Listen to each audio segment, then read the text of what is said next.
Hello, ladies and gentlemen. I am sitting with Gamble Mwande Il, one of the co-founders of the Private Bankers Forum, whom has volunteered his time and allowed us to come into his home and speak to him briefly about some of the concerns involving the state of corporate America and the tyranny which seems at this point most apparent. How are you today, Mr. Il? Pretty good. How about yourself, sir? Other than the cold weather, I'm doing fine. I guess we could start this off by just asking you, how large is your organization? How many members do you have at this point? Well, we have two organizations, separate organizations. One being the Private Bankers Forum, the other being the Morris Republic Trust. Within the Private Bankers Forum, right now we're operating with over 200 associate private bankers. When you speak of the Morris Republic Trust, you're talking about a nation of 50, whereas we operate in all 50 states. Okay. Um, could you tell us why you believe there is such a need for an organization such as the Private Bankers Forum and how it can benefit us? Well, it can benefit you in certain ways because, again, like I just alluded to, we have several different associate bankers in several different areas that can assist our people in several different ways. I mean, you may have a mortgage situation, you may have a criminal court situation, you may have a variety of different situations, and we have associate private bankers that can assist our people. And when I say our people, I don't mean to exclude anyone, but we more so concentrate on our people as far as the Moors. And we have several different associate private bankers in those areas that can assist you in all different types of ways. Okay. Mm-hmm. I understand this is a trust organization which functions by private donations to the private trust. Uh, Now, I talked to you before, and you stated to me that money is not payment. I don't understand how money could not be payment when it's actually what everyone in this country Well, let me functions with. stop you. Let me stop you there, sir. And I'm going to give you a definition that I like to allude to a lot. Okay.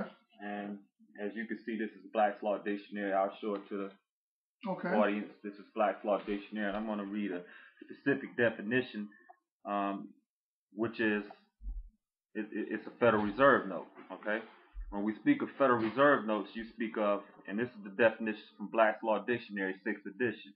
It says a form of currency issued by Federal Reserve banks in the likeliness of non-interest bearing promissory notes payable to bearer. Now we can just stop right there.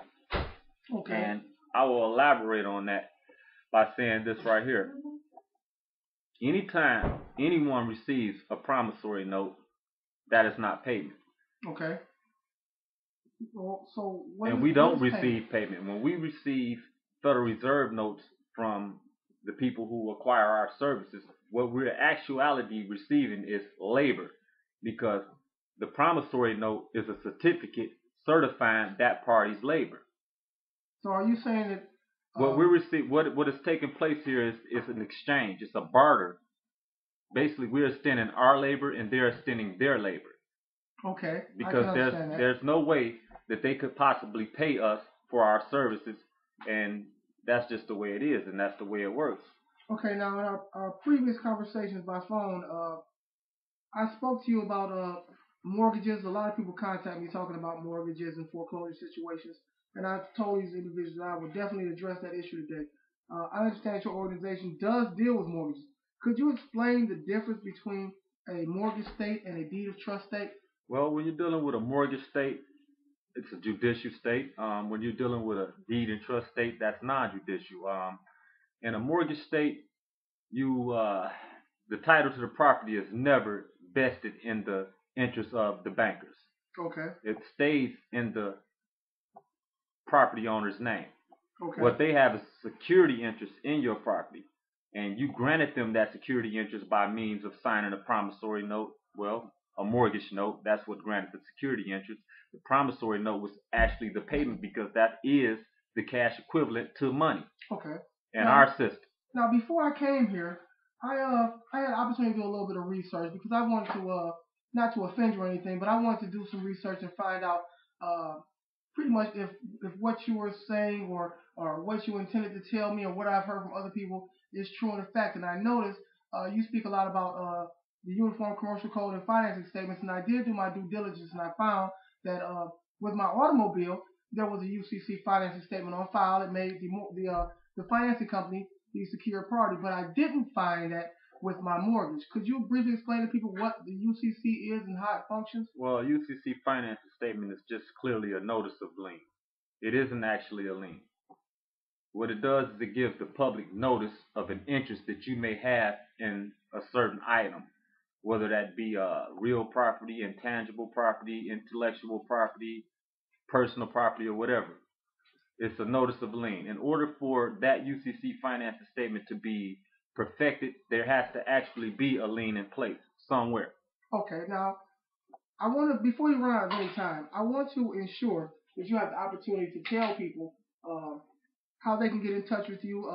Because if I wanted to open an account, how would I be able to get in touch with the private banker form? And do I need to be privatized, or do I have to fill out any documents or submit any documents to benefit from this organization? Well, it's simple. You can just go to our website, which is www.privatebankersforum.com. That's www.privatebankersforum.com. You simply go to the website, you sign up for an account.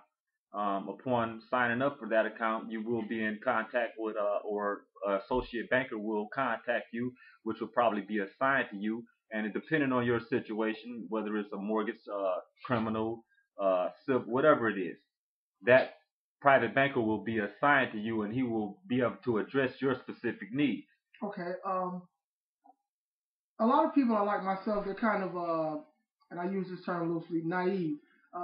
Do you offer some type of program which will allow persons like myself to learn or be tutored without, fully obligating themselves to anything up front?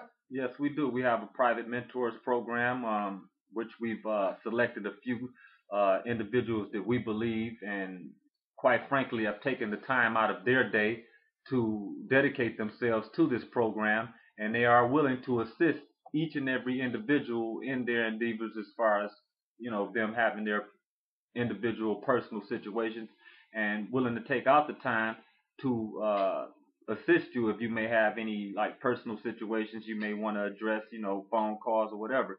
And yeah, we do have a private mentor program set up for that. Okay. Do you have a phone number we can reach you at? Yes, the phone number is 248-247-4493. Any questions that you may have, you can contact that number. We will put you in contact with someone that can assist you. The bottom line is, people, you're not alone. There are people out here that can assist you. We've taken a great deal of effort and dedication in providing these services to people. And again, I say our people, and this is not to discredit anyone else, but we concentrate on our people, and because the greatest need is with our people. And so, with that being said, there is help, and we are here to help you. And we believe in our hearts, of all hearts, that we are capable, more than capable, of assisting you in any area that you may have a need for. Okay, and I have one last question. Now I've spoken to Brother Franklin Bay in North Carolina, and I've also spoken to Brother Peterson Neal Bay in Illinois, and they speak highly of you and your dealing. Most people, and I use that term lightly, like to be the center of attention, but you have remained in the backdrop, so to speak. You're not really out front, out in public. A lot of individuals are seeking help. I understand that you are not a lawyer and you have never given legal advice because you reiterate this constantly. But what personal advice could you afford viewers at this hour that may be seeking some type of help? Well, the main thing is this: we offer the tools. We give you the things that you need in order to help yourself. But at the bottom line, at the end of the day, it all boils down to you, and what you're willing to put into this. This isn't something that we can. It's not a silver bullet. It's the tools that we offer are not gonna slay the big bad wolf. It all boils down to you and your dealings with us and working with us. We afford you the tools necessary to do so. And the bottom line, and what it boils down to, is this: don't wait for it to start raining before you want an umbrella. Okay. I thank you for your time, Mr. Hill. Not a problem. Thank you, sir.